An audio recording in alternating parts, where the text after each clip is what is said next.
Reddit's real-life nightmares delves into spine-tingling true tales sourced directly from Reddit's most chilling threads.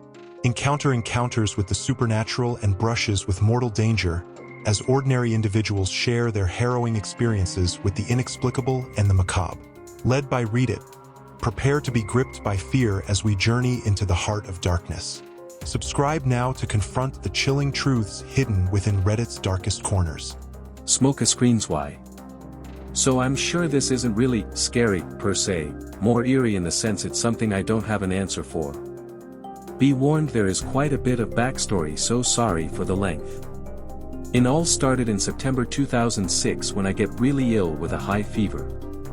I'm delirious, should have went to the hospital but decided I could tough it out. My girlfriend at the time was doing her best, switching out DVDs, changing sheets when I sweat through the current ones, etc. Well, 2 days later my fever breaks and my GF asked me who Donald Crisp was because I kept saying his name. I replied that he was an actor from the 30s, but I couldn't name any of his films except some Lassie ones. She goes on to tell me that I was calling out to Mr. Crisp that he had to save her, and when she asked me in my fever state who he had to save, I replied, Butto is coming back home to die. Fast forward to 2007 where I have a nightmare seeing Indira Gandhi get killed and this guy runs over to me and says, it will happen to her too. Sind is no place for learned women. Fucking Donald Crisp again. So the dream plays out and I see this woman wearing a blue dress and headscarf get shot, then there is fire everywhere, people scream. Dream magic happens and Donald Crisp and I are in a lounge and he hands me a newspaper that reads, Butto killed in Sikh states, but the paper looks old, there is no date and the price is 5 cents. I wake up, think nothing of it except it was a random-ass dream. 3 days later she gets killed. That's not the weirdest part. Maybe a week later I'm watching TCM and a film named Jezebel comes on and who the fuck is in it but Donald Crisp.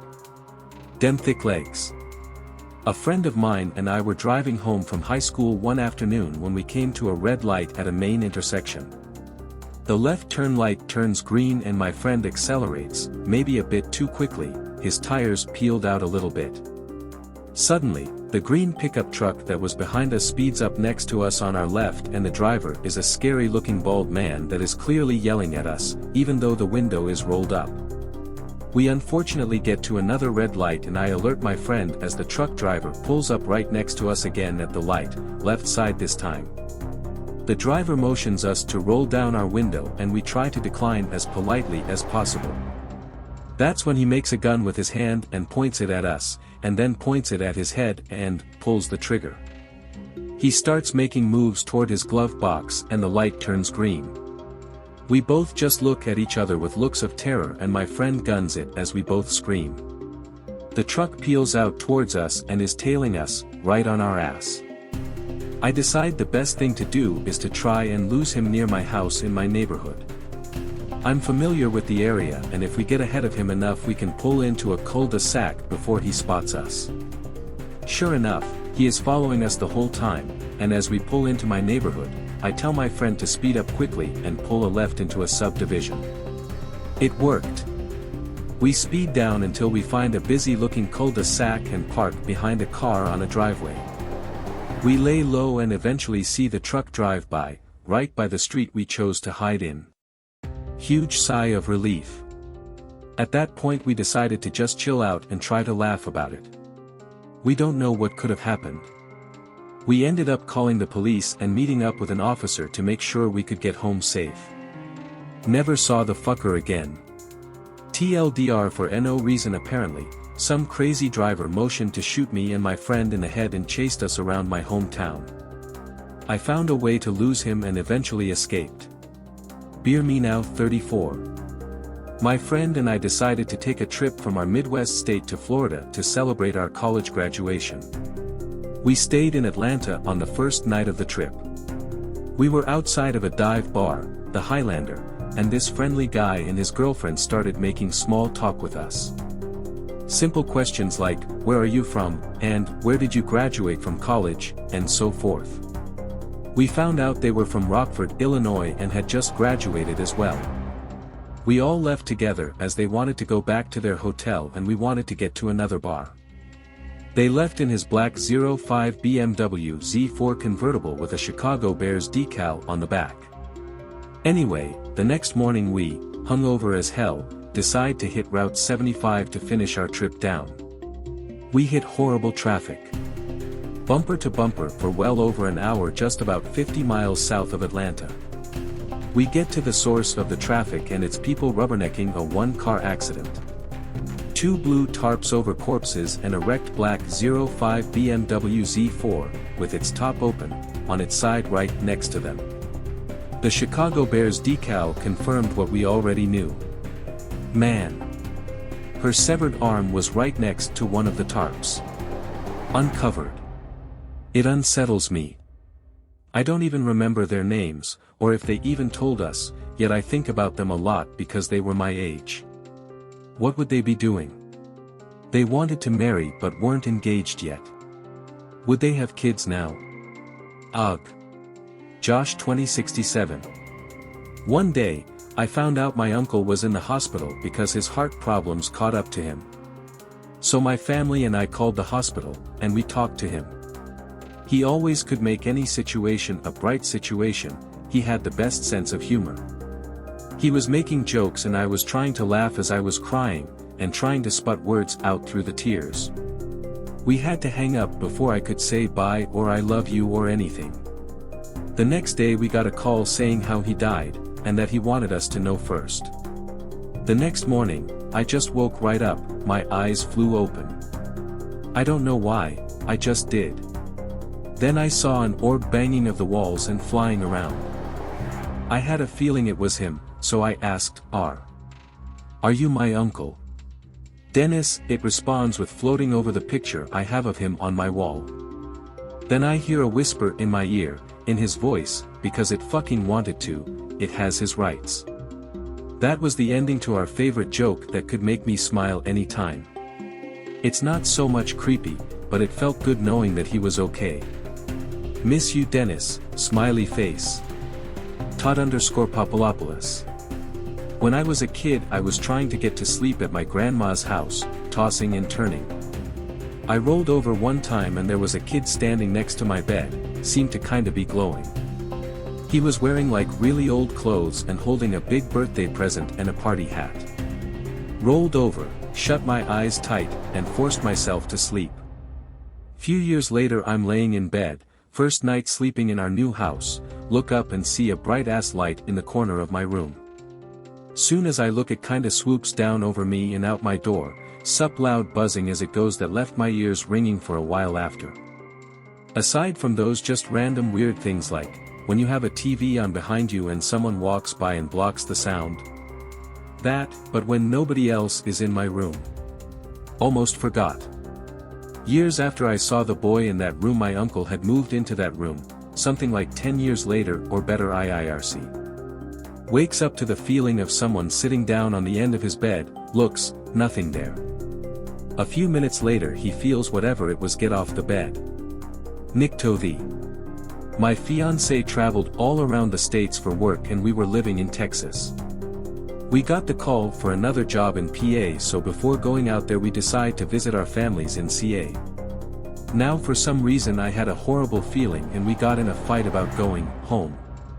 Our families' homes were about 6 hours apart in CA, so we stopped at his parents' house for a night and I took off to my parents' house with our son the next morning. I bawled my eyes out the morning I left. I couldn't understand why I was so upset because I'm not a super emotional person. He HWLD me and told me, it's not like I'm going away. I'll see you in less than a week. I drive home and I'm there for 2 days or so.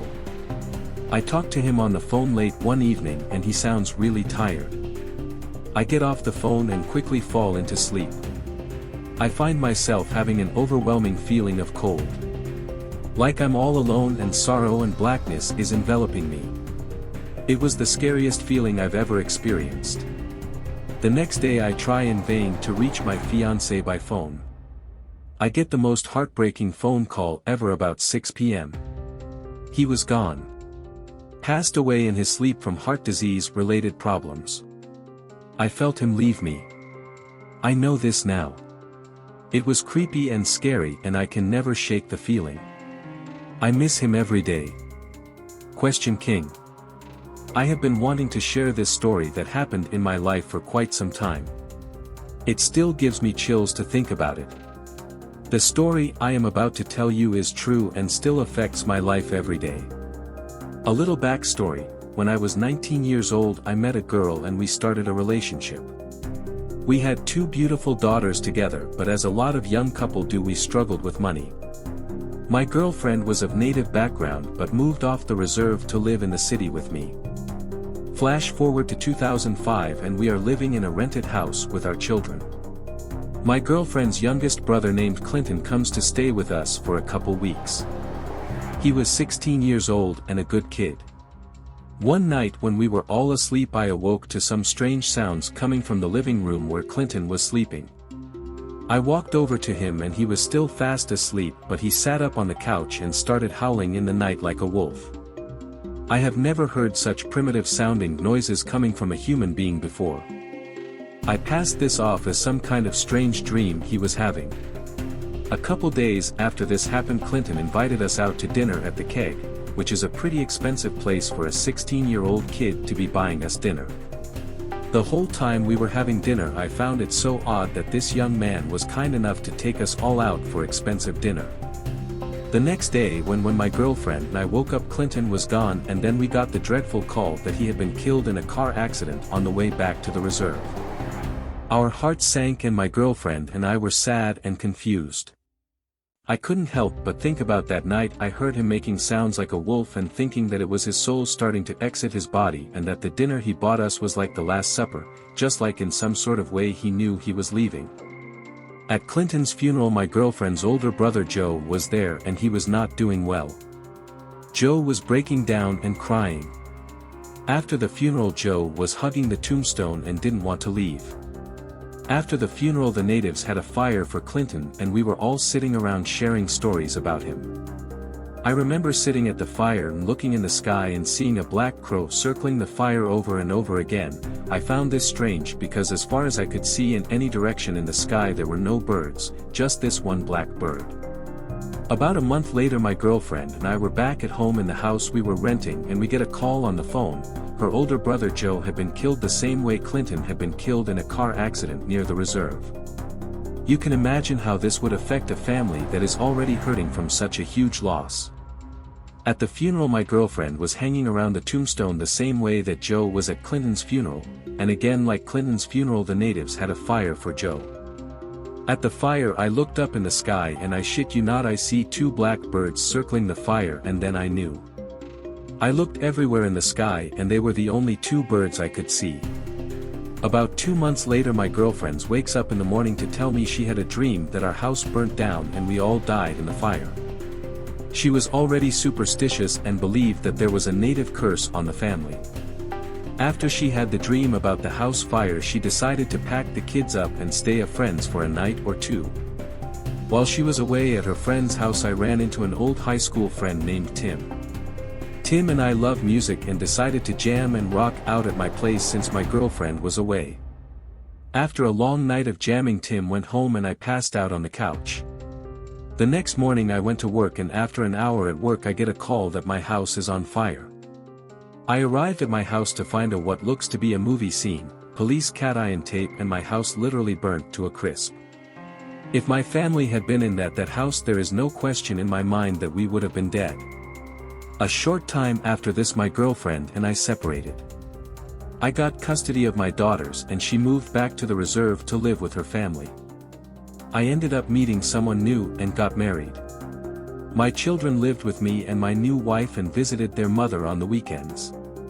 At Christmas time 2007 my ex-girlfriend called from the reserve to ask about taking the children for the Christmas break. She was at work when she called and I could hear something I have never heard before in her voice. Her voice was shaky and there was this sadness in it that I can't explain. An hour after I spoke with her on the phone I got a phone call from her sister in tears. Apparently she was killed in a car crash on her way home from work. She wasn't wearing her seatbelt and was the only one killed in the car crash. I had to tell my daughters the next day that their mother had died.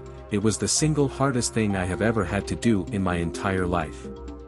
At the funeral, as I was leaving the reserve, I had this feeling overcome me. I knew if I looked up I would see 3 black birds. I looked up and there they were. I knew it was her and her brothers. A feeling of clam overcame me. My ex-girlfriend was killed by a drunk driver, and because of this there was a huge trial for the driver of the car that hit them. Our local newspaper was printing lots of stories about the trail, and one night my new wife and I were lying in bed talking about one of the stories that was printed. I expressed my concern about it to my new wife. My wife made the following comment. "I don't know why you care so much, your ex-girlfriend was a bitch to you." The next morning I got up to leave for work, and as I went to get into my car I couldn't believe my eyes. My entire car was covered in bird shit, and I am not taking about a little bit of bird shit, I am talking about 50 birds shitting on my car. I knew it was her. She heard what my wife had said and was sending a message. There are never any birds around my house, no tress, and I have never seen any bird shit on any of the cars around the area. I will never look at black birds the same way. They mean much more to me now and always will. All the events of that year add up to a bigger picture that I understand now. This story is true. I will post a picture of the CR covered in bird pure. Notice something in the mirror of the car door in the picture. My friend just pointed this out when I showed him the picture.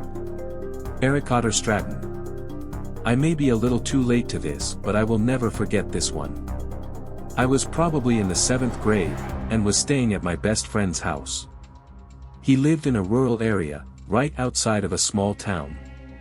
We decided that tonight would be a cool night to go out and wrap some houses, because 7th graders are dicks, and asked his parents if it was cool for us to go out that night. His dad told us no, he wanted us to stay in and that we were not allowed to leave. Well, my friend doesn't like to take no for an answer, so we snuck out at about 1 a.m. His house sits on top of a hill, with a long gravel driveway that connects to the road. We made it down, with a giant black trash bag of toilet paper, and just as soon as we hit the pavement, my buddy says he hears a car coming and we should get off the road. So we jumped down into the ditch along the side of the road and lay flat in the grass, and sure enough, a little while later a car speeds by. We give it a few seconds and then jump up to head on our way. That's when my friend goes, "Shit man, it's coming back." I didn't know what he meant until I looked up, and way down the road you can see brake lights, and the car turning around in the middle of the road. We dive down flat again, wondering what the hell is going on. We're both in dark clothes, and it's pitch black out. It's not like we stuck out like sore thumbs. The car comes by again, slowly, but it's on the opposite side of the road this time. It drives past and we wait. My friend puts his hand on me to keep me down and looks up out of the ditch. "Dude. It's coming again." By this time we're both nervous as shit. It's obviously not a cop car, dark colored with no markings of any kind, and what if it's not just some concerned citizen? There's a culvert in the ditch close by, and I start to army crawl towards it. My friend tells me to be still. The car slowly rolls by, and stops. Right over the top of us. It drives off. It circles back. It drives by slowly. It stops. It drives off. I think it happened twice more. After the last time, we saw it go a little ways down the road and we jumped up, ditched the toilet paper, and sprinted up to his house. We locked the doors, set the alarms and watched. I remember when I looked out the window and saw the car, idling out by the end of his driveway. Holy shit, that was terrifying. We spent the rest of the night sitting in his living room with plastic bats and hockey sticks to defend ourselves. I get that it could have been literally anything besides a child molester, but tell that to 7th grade me.